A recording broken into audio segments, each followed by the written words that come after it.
There are complementary or alternative non-drug treatments for nausea and vomiting as well that your patient can try. Anti-nausea and vomiting drugs, otherwise known as antiemetics, are the main treatments for nausea and vomiting, but some non-drug treatments can also be used. These involve using your mind and body with the help of a qualified therapist. Non-drug treatments may be used alone for mild nausea and are often helpful for anticipatory nausea and vomiting. These methods can be used with anti-nausea and vomiting medicines for a person whose cancer treatment is likely to cause nausea. If you're interested in trying one or more of these methods, ask a member of your cancer care team if the methods are safe for you, because these things vary. And it's also advisable to use a trained therapist, a certified therapist, should you decide to try any of them. For instance, some of these methods are hypnosis. Hypnosis can be used to make behavior changes to control nausea and vomiting.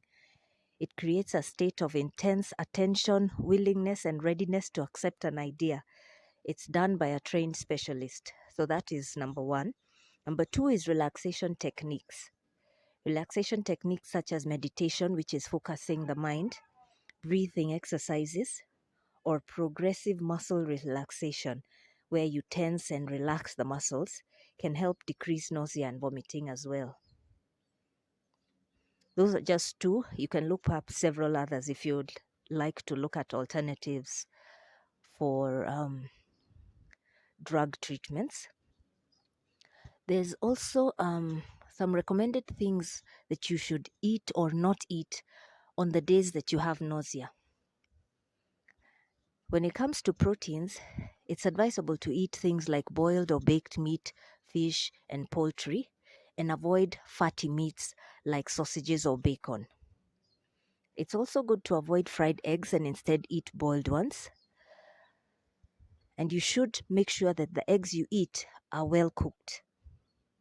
Cream soups made with low-fat milk are also a good idea, as is non-fat yogurt.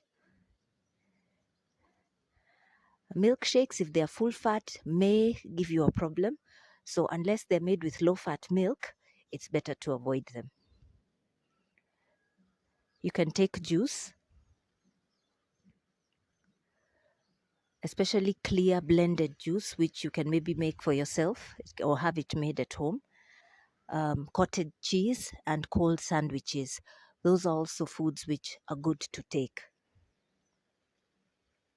When it comes to breads and cereals, rice, pasta, and the others, soda crackers, toast, pretzels, cold cereal, English muffins, bagels, plain noodles, and white rice are all recommended. The type of things you should avoid are donuts and pastries, waffles, pancakes, and muffins. Those tend to be a bit too rich and could aggravate the feelings of nausea. Fruits and vegetables are also good. Potatoes, baked, boiled, or mashed. What you need to avoid in that area is potato chips and French fries. Too much oil and grease are likely to make you feel nauseated. Something else that is good is canned or fresh fruit, vegetables, if you can handle them. When it comes to desserts and drinks, ginger ale, cold fruit drinks, caffeine-free and non-carbonated sodas, such as fruit punch, are good.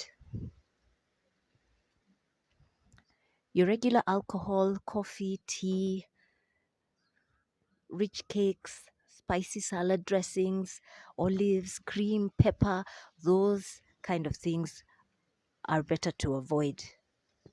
All this information is adapted from the Academy of Nutrition and Dietetics.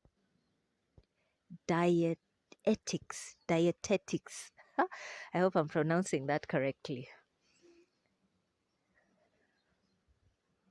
So when you're vomiting, what you can do is that if you're lying in bed, if you lie in bed, lie on your side so that you don't inhale the vomit accidentally. You can also ask that medicines be prescribed in the form that would be easier for you to swallow. For instance, dissolving tablets. They are those type of tablets you dissolve in water so that you can just drink. It's easier than trying to swallow and shove things down your throat. So you can ask that medicines be prescribed that are easy for you to take.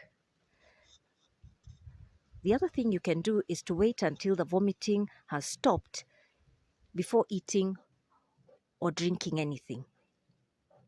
So once the vomiting stops, start taking small amounts of clear liquid slowly, probably with a spoon, just slowly let it settle. Don't gulp anything and don't be in a rush to take things in between the vomiting. Let it stop completely. It's also advisable that you sit upright after vomiting. And try liquids in the form of frozen juice chips that can slowly dissolve in your mouth. You know, you can make juice and put them in those things where you put ice cubes and then just try to dissolve them slowly. If you're a caregiver for a cancer patient, these are some tips for you. When the patient feels nauseated, offer to make meals or ask others to make meals to reduce bothersome food odors for the patient. Use kitchen vent fans to reduce the smells going around the house as well. You could cover or remove foods with strong and unpleasant smells. Use plastic forks and spoons rather than metal ones, which cause a bitter taste. I know, like, my mom hates plastic, but this is one thing that we're going to try and see. Maybe it will help her. And then the other thing is to remember to ask about medicines to prevent vomiting if you haven't already done so. Then, as the caregiver, watch the patient for dizziness, weakness, or confusion. These are things that can come up from time to time or at any time, so keep an eye out for them. And then try to help the patient avoid constipation at all costs, and also dehydration by encouraging them to sip on clear liquids throughout the day, slowly. Either of these can make dehydration worse, that is the constipation or the dehydration. So let them keep sipping clear liquids. It can be just water or maybe some nice juice throughout the day. So finally, the last thing is when to call the cancer care team. One of the times you must make sure you call the cancer care team or the patient's doctor is if the patient may have inhaled some of the vomited material. Then it is key to call them. Or if the vomiting goes on over a period of days. If the patient vomits blood or material that looks like coffee grounds, before you grind coffee, those grounds. If the vomit looks like that or has blood, make sure you tell the doctor. If the patient cannot take in more than 4 cups of liquid or ice chips in a day, or they haven't eaten for more than 2 days, get in touch with the cancer care team. If they can't take their medicines, get in touch with the cancer care team. If they become dizzy, weak, or confused, get in touch with them. If the cancer patients tend to lose weight, they have that problem comes because of all these issues connected with the chemotherapy. But if they lose 2 or more pounds in 1 or 2 days, this would mean that they're losing water quickly and may be getting dehydrated. So it is important for you to get in touch with the cancer care team and let them know about the drastic weight loss, right? And finally, if they have dark yellow urine, or they don't urinate as often or as much as they normally do, then you need to get them in touch with their doctor. So that is it for now, guys. Those are some of the ways in which you can help a person on chemo avoid or stop the vomiting, which is very common when you're on chemo drugs. I've been doing some research because we're trying to see the best way we can make mom as comfortable as possible. So if these tips have helped you, please give the video a thumbs up. Leave your comments if you have other tips that maybe I haven't mentioned here. We can help each other out during this time. I would love to try anything you guys have tried and you've seen it work with a patient who is on chemo. And I will see you guys next time. Thanks for watching. Bye. Remember to subscribe. Bye, guys.